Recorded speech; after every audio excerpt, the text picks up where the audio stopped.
I hesitated to say this, but when I saw the video of this online, I had to, this is an example of this. And I don't know if you still feel this way or not, Steve, but in front of the Maryland General Assembly, Steve Schuh actually said when he was testifying against the 2013 Gun Safety Act, the only reason, he said, that we are free in America is because we are armed.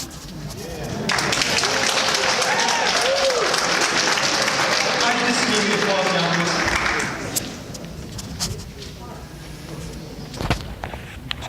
Hold on. Okay. Next question.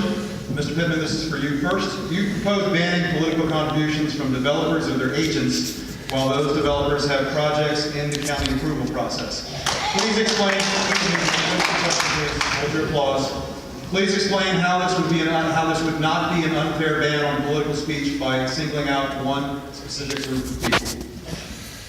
You're right. I stood down at Turtle Run, the worst example of pay-to-play in the county, and I proposed that we ban campaign contributions from developers and their agents when they have applications pending, the way Prince George's County has, and the way other counties have been looking at doing it, and it's worked to clean up Prince George's County. I don't feel that this is punishment on developers. I actually feel it's protection for them, so they don't get shakedowns every time they have an application. These contributions come in during the term of the county executive and county council. So we don't allow campaign contributions from owners of casinos. I don't see why we have to have them from developers when they have their applications pending before the county.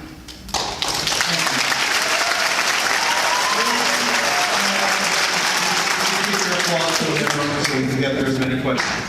I have called some developers and asked if they would join our campaign, and I have gotten a very small number of contributions that were quite small from developers of affordable housing because they felt like it was important in this county and they wanted to support my campaign. I won't take their money if we pass this law, believe me, if I'm county executive. Let me say something about Turtle Run, because we really are talking about, since you brought it up. Turtle Run was a project done by a guy named Charlie Snyder, Snyder Development, and when Leopold was the county executive, Charlie Snyder cut down 10 acres illegally, hoping that the county would let him build in the critical area. So Leopold did the right thing. Leopold referred him to the Attorney General for criminal prosecution. Snyder then gave a lot of money to help get Steve Schuh elected, and he bundled money from other developers as well, and then Steve Schuh put him on the transition team for planning and zoning. And then he created a theory that he should be able to get his project through. Unfortunately, the Critical Area Commission came in and said no. He cut down the trees, and then what money did we use to buy the land from him to make him whole? $2.6 million from our forest reforestation fund. And then the appraisal that they used, the $2.6 million, was based on an assumption that he could build the houses that the state told him he could not build. So that was our tax money, that was the reforestation money. And that's exactly why we need to end pay-to-play in Arundel County.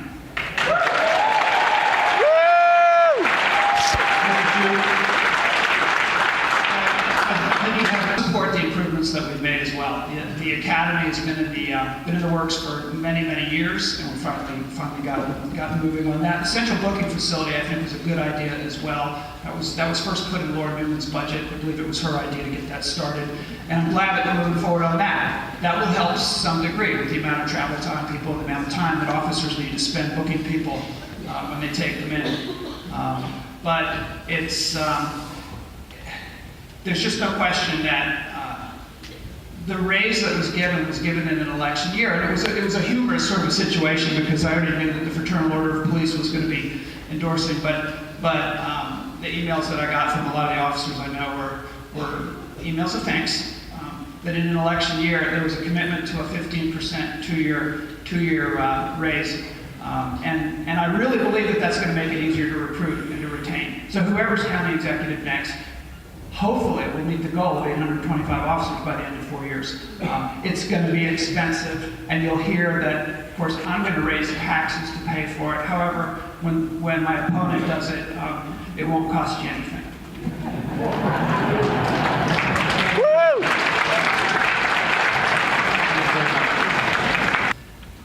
The way that we regulate growth and development first is in our general development plan. And that's why this election is so important. You have to decide who you want to have overseeing the development of that plan. We have to submit it to the state at the end of 2019, and the process has already begun. The Citizens Advisory Committee that was created to oversee the work of that plan had their first meeting just last week. I think they should have waited until after the election, but they went ahead and met. We were hoping that that would be made up of representatives from the communities of Anne Arundel County so that they could define how they wanted their futures to look. There were 9 developers and their agents on the committee. It was the majority. The chair of the committee is the architect for the most controversial development project in this county, which is at Crownsville, the Bayhawks' proposal to build hotel and restaurants. Lose track of where we are. I got 2 now, right? Yeah, so part of your question was, what are the tools to be able to limit development? And first one I mentioned was the general development plan itself. But there are more, and I think we need to be able to use them and be willing to use them. One is to strengthen the Forest Conservation Act, so we move toward no net loss of forest. Another is that limits development. It keeps them from developing where there are trees, right? It sends them into the areas that need redevelopment. The critical areas law as well is one that we need to enforce, and we need to do what the Critical Area Commission said and update our work on the critical area law and actually comply with it. They're the adequate public facilities ordinances. When schools are full, you shouldn't be able to build, and we have a law, but they get around it in ways that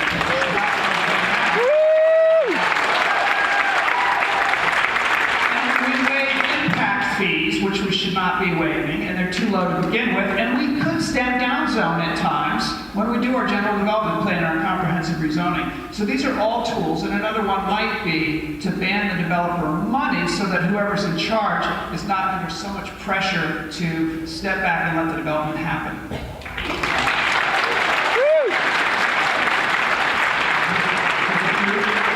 So I commend Steve Schuh for the work that he's done in this area. He's been proactive. I know that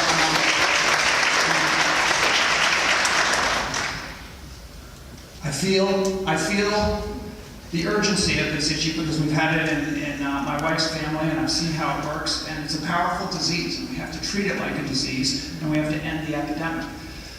I support all of the prevention programs that we do. They're absolutely important. And I support the law enforcement as well. We need to keep the heroin off the streets. That's where the fentanyl is, and that's what's killing people. But our Safe Stations program is a potential tool that I don't believe that we're using adequately. We have had over 1,000 people come into fire stations and police stations, and it's a good thing. They should be able to go into any public office and say, I need help. What we don't have, and what we've asked for, and a lot of service providers have asked for, I've met with 6 of them, is some real numbers and statistics about where they go, which institution they go to, what kind of treatment they need, whether they qualified for it, whether they got it. Mr. Schuh? I'm point of going to as many of the treatment facilities as I can, because I believe firmly that treatment is the part that we're not getting right. They estimate nationally that only 10% of people who are addicted to opioids are in any kind of treatment at any given time. We don't know the exact number in Anne Arundel County. We do know that we have very good organizations and very good people who want to expand their services in the county. And what I'm told is that the biggest obstacle is finding a location to do so. You may have noticed that a lot of people don't want these centers in their communities, in their neighborhoods. We do have a couple locations that are good, and we have a community in Crownsville who has actually embraced the fact that they have 3 opioid addiction treatment centers right there at the Crownsville Hospital Center. The problem for those organizations is that the state owns the land, and the state keeps saying we're not sure what we're going to do. We may sell it to Bayhawks, we might be tearing these buildings down. So they can't invest in those buildings. They can't expand their services. So what I've said to the Crownsville community is let's get together and go ahead and take the recommendation of the state that we acquire the land. They're willing to give it to us.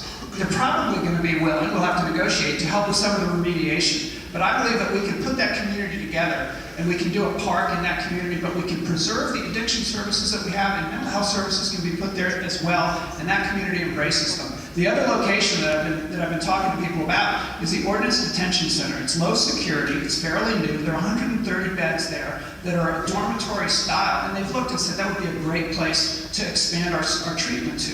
Right now we're renting those 130 beds to ICE for detainees who get brought from all over the country while they await their immigration status. These are not criminals. They're simply people who are awaiting their hearing. Some of them, they come from all over. We've heard about families being separated and put there. So I believe that we should end that project and that program and instead work with our local communities and our nonprofits to do addiction treatment there.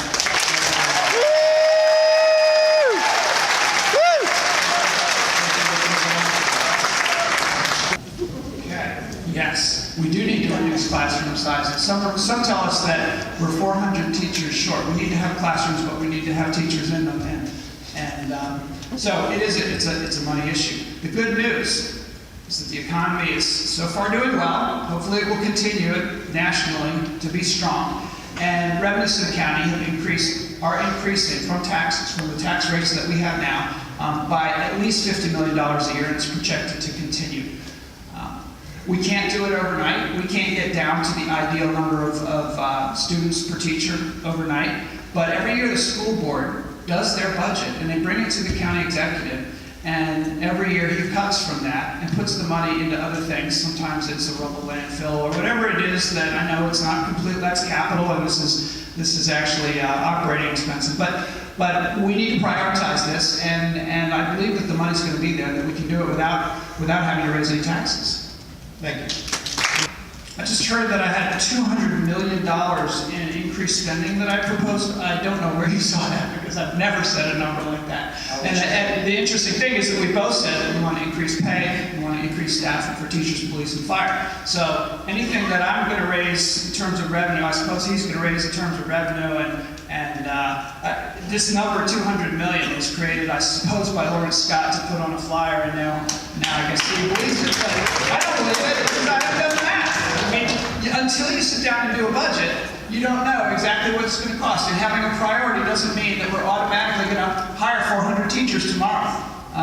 So it's a difficult problem. I mean, revenue is a difficult issue, but I'll tell you what I think about revenue, is that we should be very, very careful about all the building that we're doing. We're building because we plan to expand our population, and we want to increase. And what the county executive has done to make that possible is that we're now paying all of our capital, most of our capital debt at 30 years rather than 20 years, so my children will be paying it. We're paying more interest, and we have to be careful about that. So I'm a farmer, right? My dad thought it was actually a character flaw to spend money. My mother's here, she can attest to that. I always get the cheapest thing on the menu, and I find it very humorous that as I read my opponent's campaign literature, he comes up with these numbers about how much I'm going to increase revenue, increase taxes, and increase this and increase that. I can guarantee you that these are the numbers that are made up by Lawrence Scott. But I do have a strong commitment to doing this. My kids, I have 9-year-old twin boys. They're Davisonville Elementary in 3rd grade, and I know their classes are too big, and I know their teachers are having a tough time with it, and morale is really impacted by class size. So we've got to do something about it. Yes.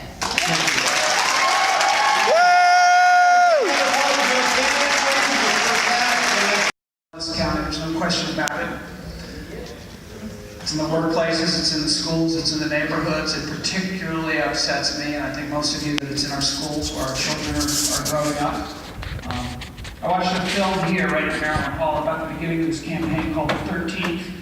It's about how slavery was replaced with incarceration as a way to keep African Americans from being full participants in the society. And it hit me hard. Had I grown up a black man, I think my life would have been very different, and I could have ended up in that position. The county executive is a person with a bullet pulpit, and a person who can stand up when racism comes out, and a person who can be there, and a person who can show that it's not acceptable. Arundel United is a good initiative started by the county executive. I think it needs to be stronger, but most importantly, I think Arundel United, in any initiative, in any work by the county executive, has to engage the true leaders of those communities, NAACP, Fox of African American Leaders, and all of them. Sorry. Thank you very much. Bullet pulpit as well. I would love to be able to send my people there, our legal team, and prosecute. I would love to have the auditor be able to look at the finances in the sheriff's department. I don't believe that's possible. We need to have the auditor look at the departments of county government. We shouldn't need the auditor to have to introduce legislation to get authority to look at every department in county government when there's fraud and waste at the county level. But I don't have a good answer on that, but I do have something to say about gangs, since I still have a minute, 30 seconds, right? I was a community organizer in Chicago, and there were gangs everywhere. And I know what it feels like to have to duck between parked cars when you hear the guns shooting across the street. Gangbangers were everywhere. The only thing that worked was when communities engaged together, when police have athletic leagues and community policing, which we're doing in this county. We have a good community policing program. It's very, very important for gangs here to be engaged with the community. We had a GRIP program where we did that. We'll talk more about it later if you ask. Oh, okay. Yeah, the GRIP program was stopped at the, Wes Adams stopped at the beginning of his administration, and it was a different approach to handling the gangs. It involved the schools, and it involved the police, and it involved the communities, and it was very effective. And the folks who really are getting hurt by the gangs, especially if we're talking about MS-13, are immigrant communities who are undocumented, who are being forced to make payments, and who are being told that they're the only ones that will protect them. So it's very important that they trust the police, that they trust county government. Thank you very much. So I have said that I would end the 287G program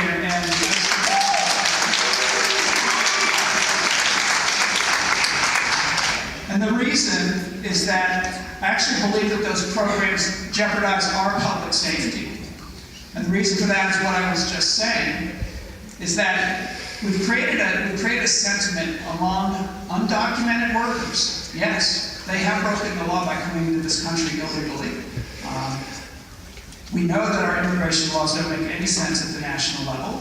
We wish we had people like Ronald Reagan and John McCain in Congress or running the country at this point to be able to provide amnesty for those folks because they're working hard here. But right now what's happening is that when Trump got elected, the county executive signed these two programs. It created a sense among the immigrants that if you were pulled over for anything, you were going to have, we're deputizing these detention officers under 287G to be able to send people to ICE, and it's creating fear. Thank you very much.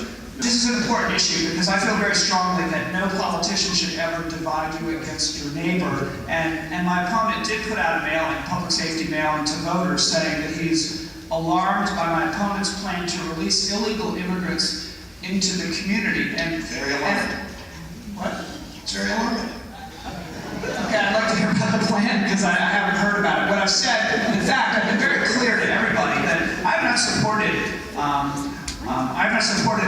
creating a program in Anne Arundel County, amnesty, where we do not cooperate with ICE. I mean, I have said that we need to comply with the law. We need to separate immigration law from criminal law, but we do not need to have a sanctuary to do that. You just said over and over that you would end the 287G program in our jails.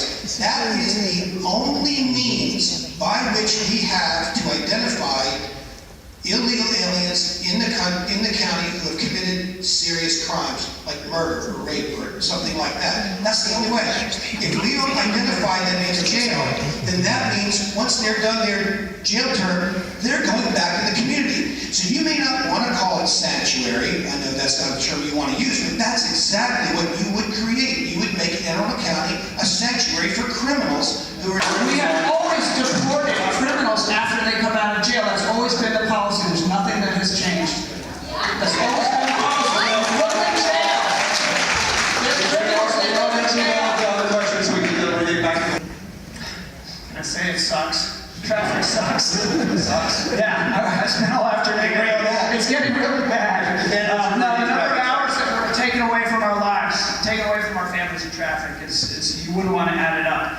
And I congratulate Steve for finally creating a transportation department in Anne Arundel County. And we've got a transportation plan that we're putting together. It will be part of the general development plan, and we need to stick to that. I disagree with his request to the state that we shut down 2 of the light rail stations and reduce the light rail only to essential hours, because I think we need more public transportation, not less. And when we have crime on the light rail, we need to deal with it as a crime issue and check people's tickets. But at the end of the day, we need to stop having subdivisions that worsen traffic, and we need to stop developing commercial sites. We have to stop developing commercial sites on Route 3 and Ritchie Highway.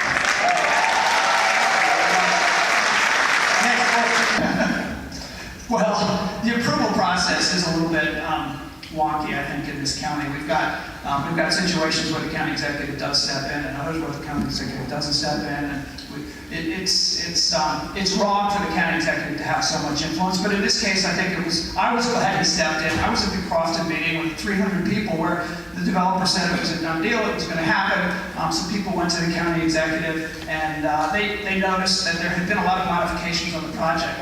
No community meeting was one of them. There have been 351 community meetings that you're supposed to have with developments, where the community gets to have input, that were waived in the first 3 years of the Schuh administration. Now, I applaud him after I got into the race to change that. And now they're not waiving those community meetings. But this project, the entrance to Crofton, which is a beautiful spot by the lake there, they upzoned that land from open space. And we actually, if we slow this thing down long enough, we could downzone that property in the comprehensive rezoning, and they would squawk, but we would win. Mr. Schuh? From all of this. Economic growth. The way that we have been paying for the investments that we've made, that we've described over the course of the evening, 300 additional teachers, lots of investments in public safety. We haven't talked about it, but significant increases in the road maintenance budget. The way we've been able to do all that while simultaneously cutting taxes a little. It's very modest cuts, but we have cut taxes. And the way we've done that is because our economy is growing. It's growing to the point where we now have a $42 billion economy. That's up by $6 billion over the last 4 years. And as a consequence of that economic growth, revenues to county government are flowing in very nicely. Thank you very much. 50 to 60 million every year. And that gives us the room, with $60 million of additional revenue, that gives us the room to maybe give 10 of that back to the taxpayer, still leaving 50 for county government to make the kinds of investments that we need to make. And we do need to make them. Mr. Pittman? Yeah, we need money, but we are, as we talked about before, we've got lots of good revenue coming in. For those of you who are Republicans for Pittman or Republicans for Schuh, you should know that in Anne Arundel County, we've actually, under Steve Schuh, raised our general fund budget at a faster rate than Prince George's, Howard, Baltimore City, Baltimore County, and even Montgomery. We've raised it 16%. So we're not skimping here. We're growing our government, and we're spending a lot of money because we have revenue. But we can save money. The $125 million cut to developers for their sewer and water hookup fees, I think, was a bad decision. The county auditor said it was fiscally irresponsible. Unfortunately, we did it anyway. The $36 million giveaway to the casino owner for 30 years with no taxes, we didn't have to give that away. That could pay for a lot of years. The $22 million rubber landfill, it's from a political donor. I know it's for a park maybe or a school maybe, but this is a rubber landfill the guy couldn't sell. $22 million, really? I think that's a bit high. So, and 2 new SUVs, right? 2 new SUVs for the county executive. Moving from the Explorers to the Expeditions, that's expensive stuff. We don't need it. Thank you. That casino thing, you should really read Jimmy DeButt's in the Capitol. Did an excellent article about 2 weeks ago about the math on this pilot in lieu of taxes, where they say they're going to give us enough free usage of their facility that it's going to make up the $1.2 million a year we're not getting in tax revenue. We will see if anybody wants to do high school graduations there. I'm sure there will be some. There's a lot of money we need to get in this payment in lieu of taxes, and I think we need to be looking at that and see whether if there ain't no payment, they need to be paying those taxes. Yeah, the money from the casino is supposed to go in that area, and it should. I know there's been money, just like the casino money in education has been taken out and used for other things, which, by the way, vote November, and you can stop that from happening, and if you do, ask me how it's going to pay for the teacher, for the step increases, and the teachers have calculated.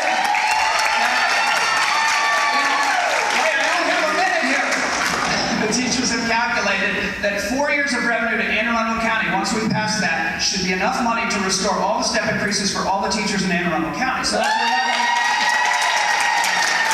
what But here's what I think about the casino. This is different money. The casino, our casino, has a smaller pot of money that goes into that community, and West County does not get the services that some of the rest of the county. I've been a lot in West County, folks out there in West County. You don't have the libraries we have. You don't, a lot of the things that we have, you don't have. And so it's very important to keep that money and not spend it on other things. And I would prioritize the health center on Reese Road. Thank you very much. What can the county do to combat climate change? Second part, how can the county be a leader in reducing carbon emissions? Mr. Pittman. Well, I mean, I gotta say that when Donald Trump pulled us out of the Paris Climate Accord, I felt physically ill. I mean, I thought that we were finally coming back an issue that is a national security issue, And it was very disappointing to find out that our president was going to pull us out of that. In Anne Arundel County, we know that sea level is going to be rising badly. We have maps that show it.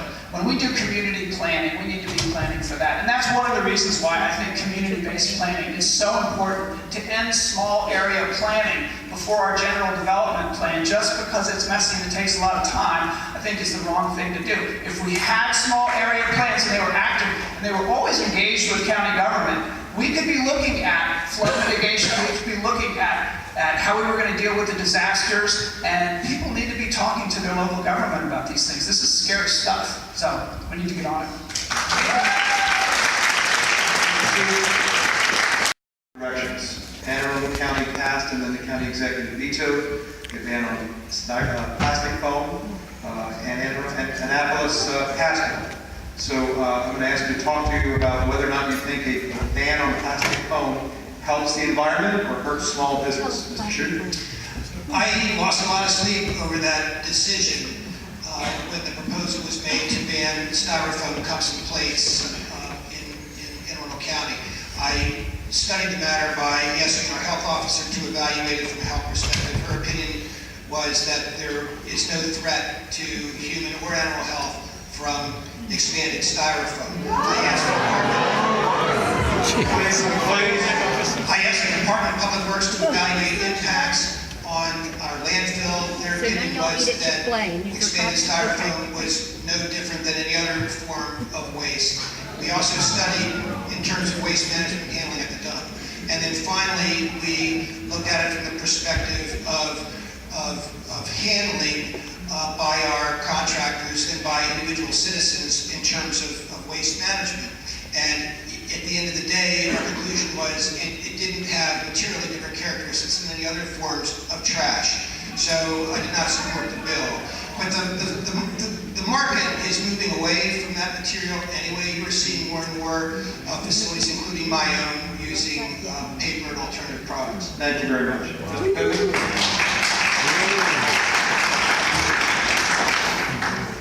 This is why we need to elect the right people to the county council. We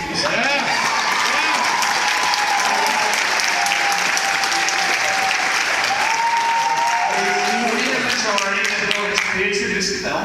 Get a majority, and of course I will not veto it. I will support it, and it'll pass. My father, when we were kids, bought one of those styrofoam sailboats, put it over a pond on the farm, and it was a lot of fun for a couple of years, and then it crumbled and it fell apart, and nobody did anything with it. And that stuff is still down there, and I guarantee you, it is a mess. We don't need it. So clean it up. Mr. Pittman, have you ever changed your mind? Can you describe the circumstances? Right, just kidding. I asked my wife to try on the suit, see if it fits, but there was a moment where I had been happy with my work on the farm and running a nonprofit organization. Life was good, and Donald Trump had been elected, and I was starting to think that, wow, the decisions that politicians make have a huge impact. But I was driving my son to the hospital because my brother-in-law told me that maybe he'll need surgery because he had this horrible stomachache that wasn't going away, and it was pretty scary because he was in the backseat screaming like an 8-year-old boy would do. And I had that adrenaline of survival for family, and it hit me all of a sudden really hard. What if I was walking into that hospital, and I was one of those people who does not have health insurance, and knowing that half of our government is trying to take it away made me feel like I needed to do something. That's not my only issue, but I needed to devote the rest of my life to public service.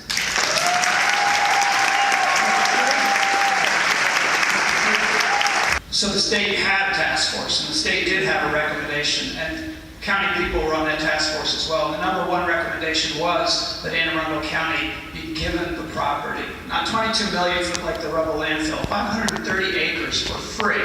And yes, there is some remediation that needs to take place. However, if we do not develop the land, and we do what the community has proposed. Have solar farms and a community park there connected to Bacon Ridge, and it's a whole green heart of Anne Arundel County. We can bring the community together. We can make a plan. We won't need to dig down under, and those pipes with all the asbestos in them can stay.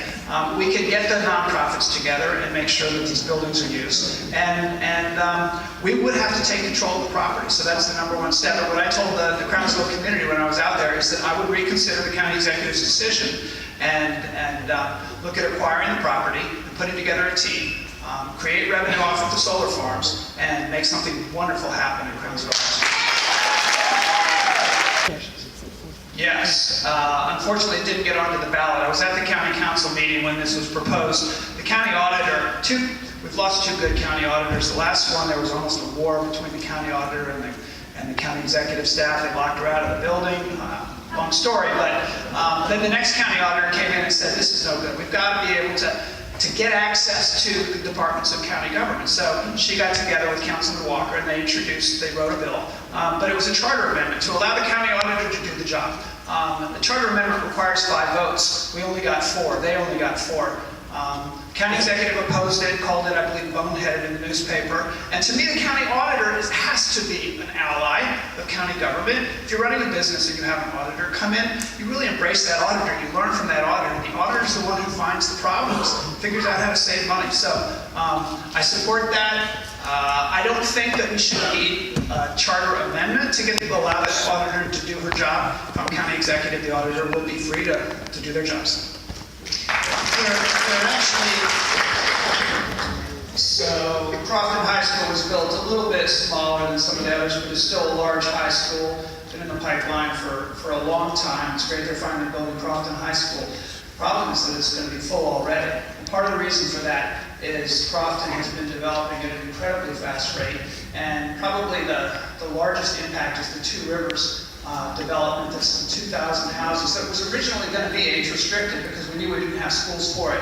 But in 2015, soon after the county executive was elected, managed to remove the age restriction for the developer. And as a result, the Crofton elementary schools are full.